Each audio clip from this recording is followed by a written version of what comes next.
ఈరోజు మేము స్పష్టమైన ఆరోపణ చేస్తున్నాం.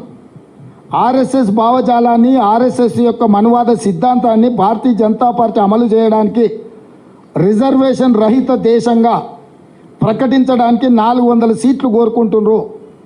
అందుకు ఆర్ఎస్ఎస్కు బలమైన కారణాలు ఉన్నాయి.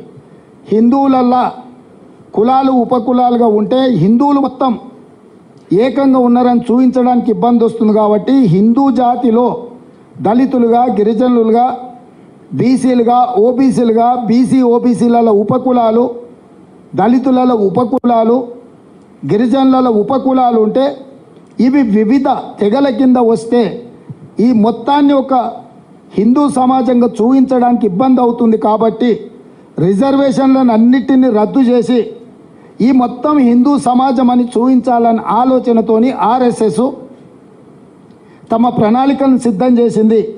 ఆర్ఎస్ఎస్ యొక్క ప్రణాళికను బీజేపీ అమలు చేస్తుంది.